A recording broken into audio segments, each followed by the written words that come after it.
One. There it is. All right. Welcome, everybody. Beautiful Tuesday afternoon.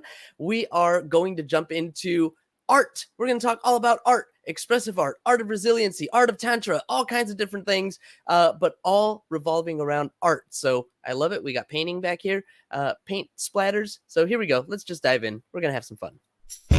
Practicing polyamory, real-life perspectives from the imperfect people of polyamory. The mission of the Practicing Polyamory podcast is to provide a platform for all of the real-life, flawed humans that practice polyamory so that we might all learn from one another and grow as a community. Enjoy the show.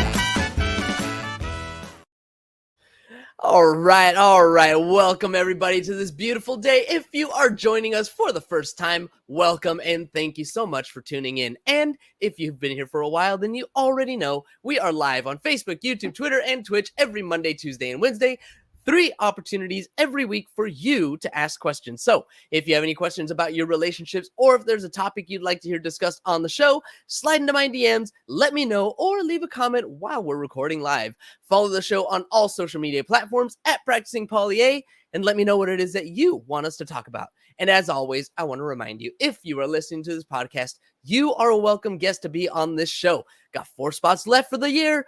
None of us are perfect. And we are here to share our imperfect stories, because the more short stories we share, the more others will see us in themselves, and the more representation we have, the more we can strengthen our community. So go to practicingpolyamory.com and sign up to share your imperfect story.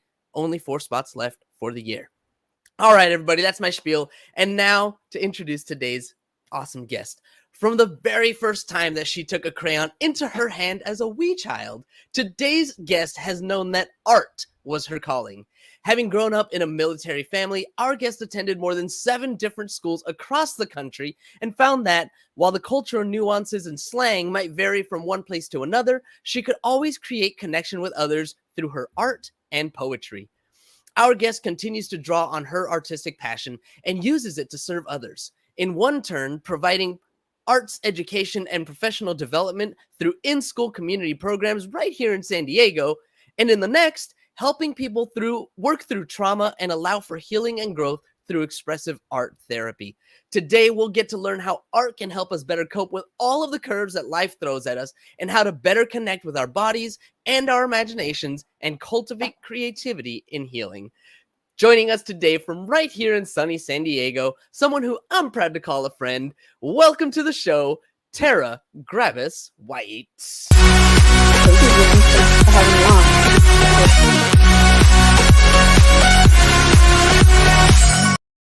Whoops, I think you might have missed the clip there, but that's okay. Tara, hi. Thank you so much for hanging out with me today. Welcome to the show. Thank you. Thank you so much for having me on. I appreciate it. It's my pleasure. It's my honor. Thank you for making the time. So Tara, I know you a little bit. We've met at a few events. We've hung out some. But tell the audience a little bit about yourself. You are an artist basically from birth, and you use art in a bunch of different ways, in a bunch of different, modalities, in therapy, in your professional career, as a director of an art, as a nonprofit, and in tantra, all these different things. Can you tell me about kind of all of the different ways that you use that art just fills your life? Sure. Thanks, James.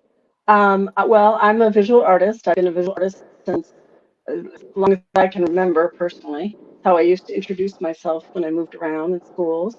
My primary medium is in caustic work and mixed media, and I also do quite a bit of photography.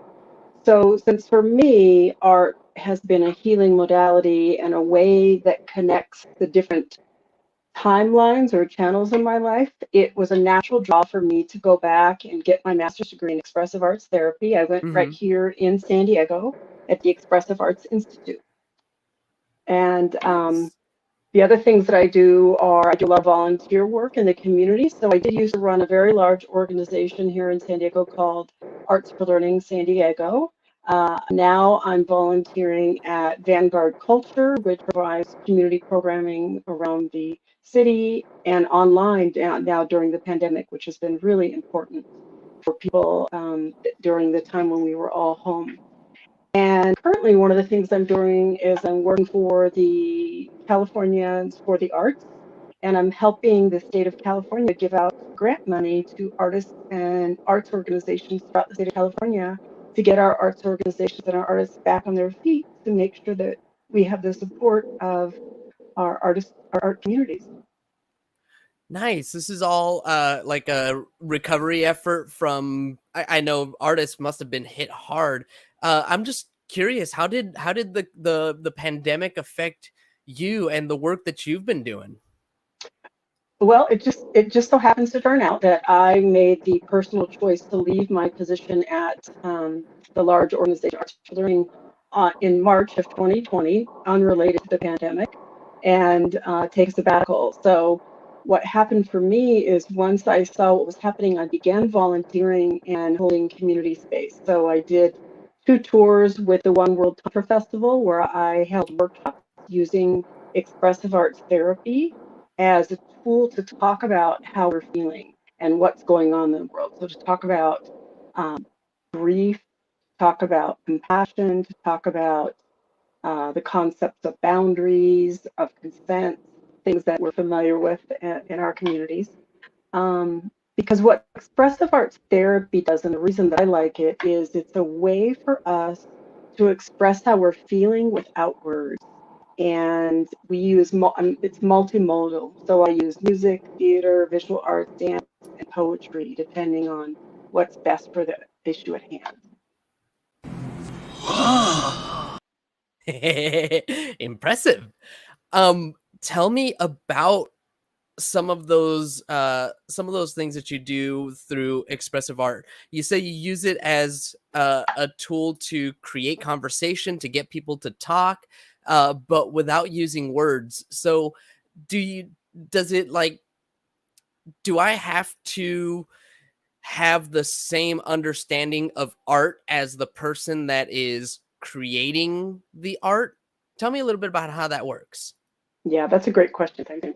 Um, So a lot of people get a little intimidated because a common response I hear is, I can't draw a stick figure. It's actually That's me. not about your skill. It has nothing to do with skill set.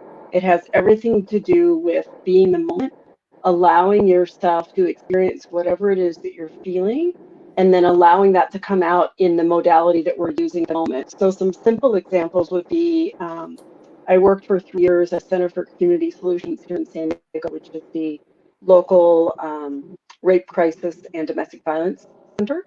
And I used to go and work with the adults and the children, both in group form and individually. And some examples might be that we would work on being in our bodies and feeling our bodies. And one way I might do that is by having an array of images of different kind of animals, and then having them pick an animal and show me with their bodies how that animal might work. So you can tell from that that you don't have to have any art skill to do that. Hmm. Yeah, so I'm just like thinking about it, and the first animal that came to my mind is a bear. So if I'm doing this and I'm like, okay, so I'm just gonna imagine a bear, and first I'm on all fours and I'm, just walking through the forest and I hear something that I don't know, rouses my suspicions or whatever.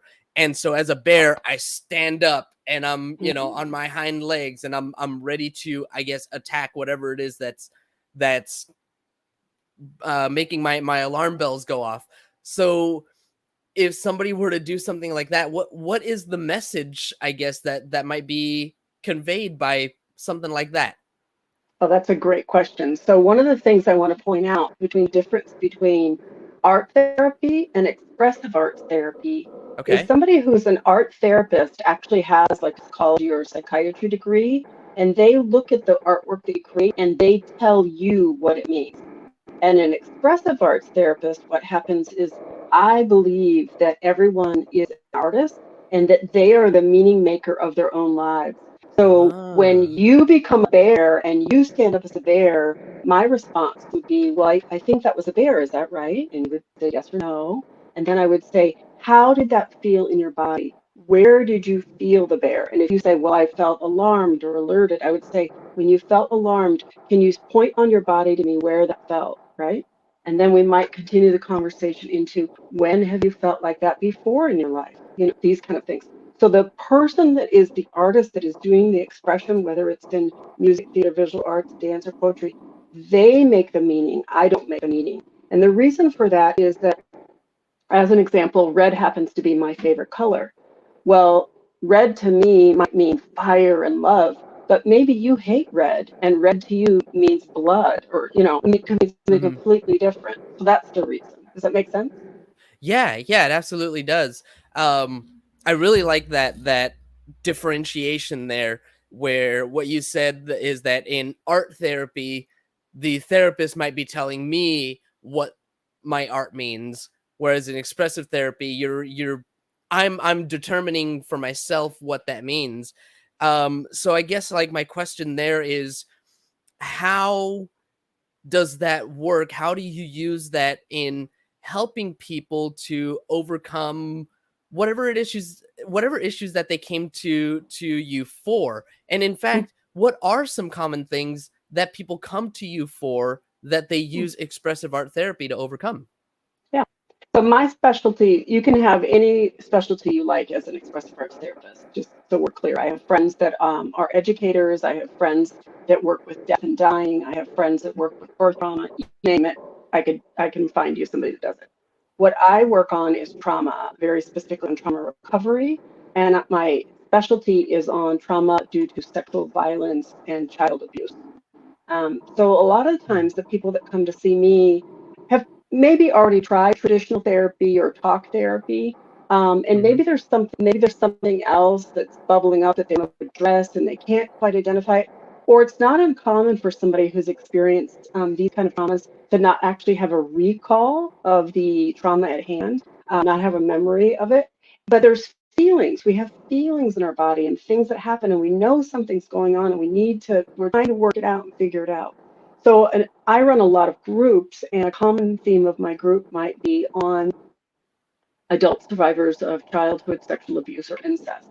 And when the group Mhm. starts, I might have anywhere from 10 to 15 people. We have to create a container where everyone feels safe. Then each time we meet, we always have a framework. So we start the session with a welcoming, a check-in, how's everybody doing? Then we go into the theme of the day. Maybe the theme is self-love, as an example. We talk about that theme. What does it mean? What does it mean to each of us individually? How's that going? Then I introduce the materials we're going to work with that day, depending on the genre we're going to be working with. We then dive into doing the art activity as individuals. And then we come back and we have a share out. Depending on what the practice is, if it was a visual piece, we might actually have a gallery walk where we put the pieces up and we view them all. We talk about what we see, not what we project or interpret, but what we actually see. So I see blue clouds, as an example. And then we Mhm. have a final closing circle, and then we're done for the day. So in this case, a lot of times when we're talking about something like childhood sexual abuse or incest, it's a very shame-filled topic. It Right. happens to be one of the topics that we still don't talk about in public or community formats at large very regularly. People aren't Right. comfortable talking about it.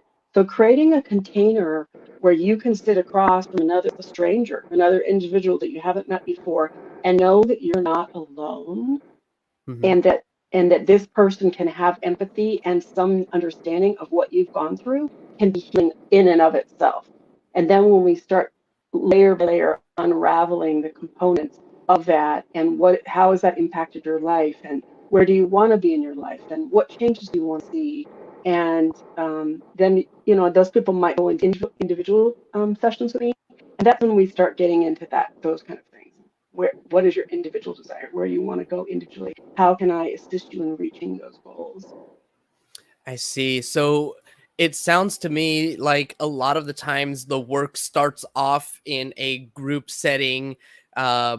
It sounds like maybe the group setting kind of creates the safe space for that person, like you said, to not feel alone, to begin their expression through art, and then once they have uh, I don't know, found the camaraderie. I don't know if that's the right word, but but found that they're not alone, found the connection with others, and found that connection with you, that's when you move into one-on-one work that gets deeper. Do I have that more or less right? That could be one way. The other way is I happen to know quite a few therapists in town and emergency service providers is a good way to put it. And Hmm. so sometimes I get referrals that way, and those people come right in as individual clients. It just depends on where you are in your healing journey and how I can be of the best support to you. Got it. Got it. So if somebody has tried, uh, like you said, traditional talk therapy, at what point is it usually the therapist that will say, this isn't working, you should do something else? Or at what point, if I was doing talk therapy, would I say, what, maybe I should try art, something different? Maybe I should try something like expressive art. And how do I know that that's what I Hmm. should try? Yeah. It's not an either or. I mean, sometimes somebody has gone through traditional therapy, 20 years ago and gotten a bunch of great tools and done had a great life. And then 20 years later, things might come up. We live a life, things happen. Hmm. As a specific example for people who are child abuse survivors, it's not uncommon that when their perpetrator passes away, that things begin coming up again. Oh. Um, so that's one way that can happen. But the other thing that can happen is maybe you're going to do both congruently, and I'm going to be in communication with your talk therapist. And this is Hmm. just another modality. It's the same thing as, okay, I go to yoga and I also go to the gym. Like it's not either Okay. or, right? It's both. Um, yeah, it can be both. It can be, it can be one or the other. It can be whatever works best for you. We're all individuals, and we have the ability and the right to know what's serving us best. Got it. Okay. So it might not be a choice that I have to make. Maybe I can do both. Um I guess maybe a better question might be, how would I, because I don't consider myself an artistic person, right? I'm one of those people that can't draw a stick figure to save my life, like you were saying. Hmm. So how would someone like me who doesn't feel very artistic, what Hmm. what would motivate me to look towards expressive arts therapy? Yeah, as a means of support. Yeah, I think that most people I know have some relationship with music, right? Hmm. Most of us have heard music. Some of us have relationships with theater and seeing theatrical pieces or movies. I mean, we all watch movies or television. Those are all artistic forms. Um, some of us have relationships with our bodies. Maybe we like to go dancing a lot, those kind of things, or movement. And so it's important to remember that expressive arts therapy is not just visual art. It's all of those Got it. things, right? Got it. Um, Okay, so maybe I would try theater for me. Muna and I went to a play the other day, musical, and it was really really moving, especially at the end. And it took me a little bit to recover from mm, that. So maybe something like that, I would be able to connect and say, yeah, this might work for me.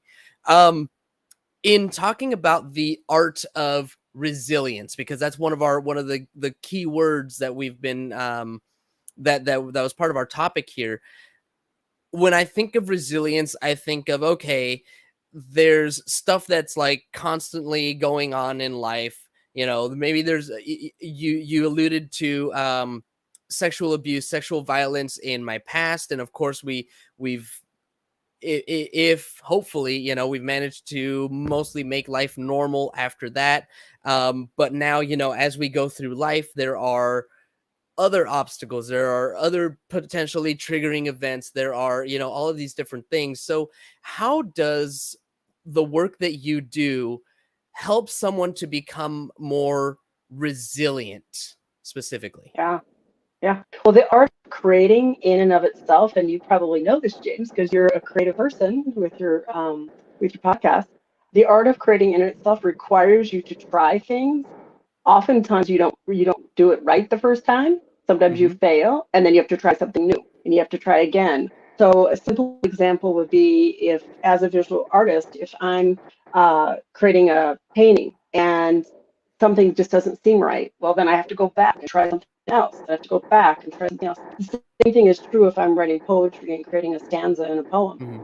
line. I mean, something just doesn't fit right. So I'm going to try on a different one. I'm going to try on a different one. That's what we do in the creative process is we try things on, we try something new. That in and of itself creates resiliency. And right now, as we're all still kind of trying to figure out this whole pandemic situation and what's right and what's wrong and what should we do and what shouldn't we do, that brings a lot of feelings up for a lot of people. A lot of Mhm. people have felt very isolated. A lot of people have had a lot of fear. There's been an enormous amount of grief in the world in the last Yep. year and a half.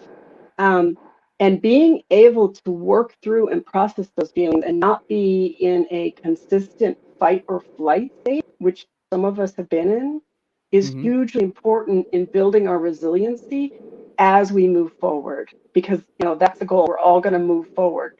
We might have some questions, we might not be sure, but we are going to move forward. That's the goal. For sure.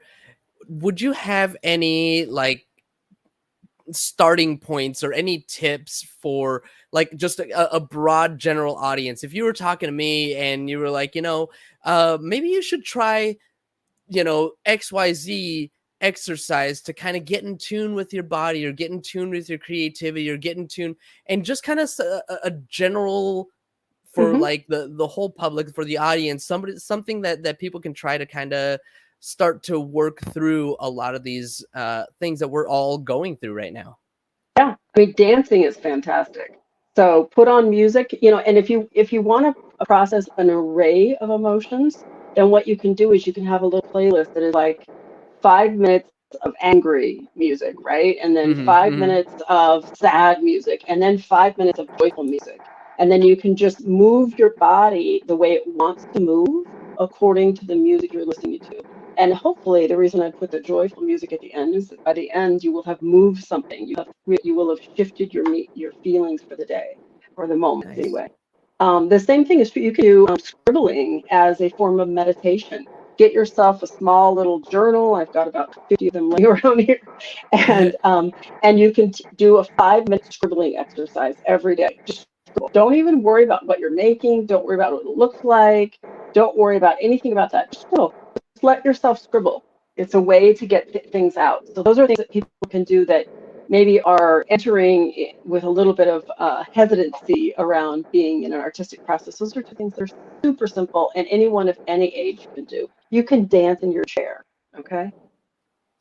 I do all the time. That's like my favorite way of dancing. Okay, I have a very specific one, and this one is coming from a listener question. Let's say that you have somebody that you're working with who is recovering from some type of infidelity in their relationship.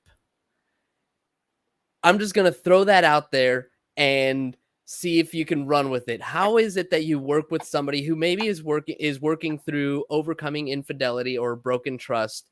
Uh, I'm gonna give you assume that you have both members of this couple or both members here, and how do you help them work through these things? So what we might start doing, first of all, there's going to be a lot of conversation, and there's going to be a lot of conversation about what each person desires and what each person would need to rebuild trust.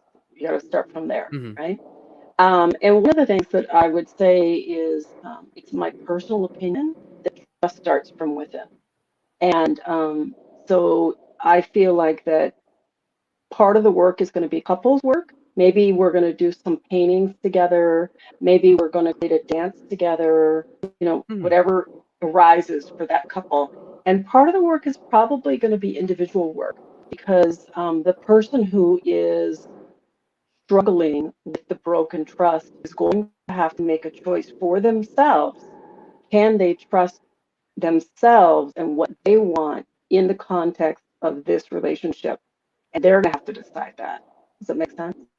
It does. It does. I like the idea of creating a dance together. It's like I don't know, or even just learning a dance together, learning to do the Mhm. tango, is the first thing that comes to mind. Learning to swing dance together, something that I would like to do, or whatever. So doing this, it starts to kind of reconnect, I guess, maybe. Yep. Yep. But there's also a lot of trauma, right? You mentioned the partner um, who is struggling with overcoming the trust issues.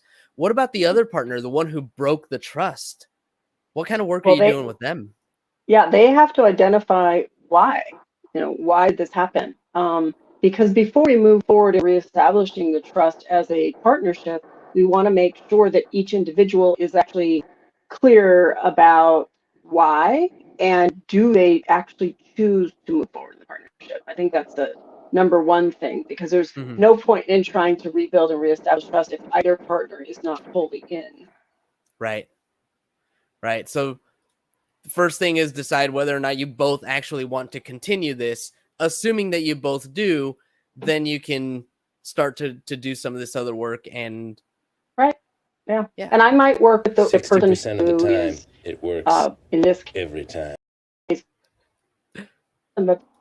talk to them about whether, why can we work on that? Can we just sit with why? Can we sit with, was there something lacking? Is there something we're needing? What is it? What's going on? So that they can be honest and trusting in themselves too, right? Yep. For sure. For sure. Tara, this is awesome conversation. I want to ask you before we start to close out here. Is there anything that I missed? Is there anything that you wish I had asked you? Anything that jumps out at you, like that during the conversation that you were like, oh, this would be a cool thing to talk about, that I just neglected to ask? Yeah, there's a couple little things. One is I cannot emphasize enough the value and the importance of the arts and artists in our world and in our communities to help us be thriving humans. It's the art Mm, and the artists reflect who we are. I mean, and I believe so strongly and so wholeheartedly in that. So I just really want to emphasize that. The other thing is that I have a belief that we are all creative beings. In your case, you're creative doing your podcasting. If somebody is creative by being a nurse and that's still create, you're still creating. mhm. If you cook, you're creative. We're all creative beings. So being able to use that creativity to our benefit and our health is so important. um, Here in San Diego, we have a lot of arts available and a lot of resources. You can find a lot of them just online, going to different events, facilities. Like you mentioned that you went to a theatrical event and it really touched you. That's so important. We also have here in San Diego the Expressive Arts Institute, if anybody is interested in learning more about expressive arts. And then you've put on there, you can reach me on Facebook or on Instagram, The Art of Resilience. And then I'm also as I mentioned, I'm also a visual artist. And that's my page on the Art of Tantra if anybody wants to see me there in my work. Perfect, perfect, perfect. That would have definitely been the last question. The other thing is, as you're talking about the arts, the value of arts and artists in our communities, I want to ask you again if you could talk about the work that you're doing to help people get the grants and get Sure. some of the funding that they need. Where can people find out more about all of that stuff that you've got going on and the ways that you support arts and artists? Yeah, that's through Californians for the Arts. You can actually just look them up right online, and then there's a grant relief page. I am holding regular webinars. I'll have one tomorrow to teach any artist. So if you're an independent contractor as an artist, if you're a sole proprietor, if you own a gallery, if you are a dancer that didn't get to work all during 220, any of these kind of things, you are eligible for these grants. So I really encourage you to go online. If you have a nonprofit that's arts related, anything like that. It's actually for any business, but because I work for Californians for the Arts, I'm focused on the arts and artists. Got it. Would this work for somebody who the one guy that I'm thinking of he's a DJ? Yep. Is that counts? Yes. Yeah. Yeah. As long as you either have a business or filed your 2019 taxes as an independent, as a sole proprietor or independent contractor, it works. Nice. Perfect. So all of those musicians out there that your whole income was based on events and hosting events and all that stuff got shut down during the pandemic. Reach out to Tara again. That is at the art of tantra, at the art of resilience on Instagram. Yep. Thank you. Perfect. And thank you, Tara, so much for hanging out with me today. It's really been a pleasure and honor. So much fun to get to learn from you a little bit more about what expressive art is compared to art therapy. I like it. Yeah. Thank you for having me. Thanks for your work you're doing. Take care. Thank you. All right. Bye. And thank you, as always, to our live audience for tuning in today. As a reminder, when we're live, you get no commercial interruptions, but the same can't be said for those podcast downloads. So if you want to avoid the commercial interruptions, be sure to catch us live Monday through Wednesday, 2:30 Pacific time, Facebook, YouTube, Twitter, and Twitch, or sign up for our Patreon where you'll get access to our commercial-free RSS feed and support the show. Don't forget to subscribe on YouTube, wherever it is that you download your podcast. And if you haven't already, please leave us a review. We'll really appreciate it. That is all we've got for you all today. Thank you, as always. Until next time, tomorrow, last day of the week. Have a nice day! Thank you for tuning in to the Practicing Polyamory podcast. Would you or someone in your polycule like to be a guest? Sign up at practicingpolyamory.com and join the conversation. Please support us by subscribing, liking, and following us on social media at Practicing Polya by clicking any of the affiliate links on our website or by subscribing at patreon.com/practicing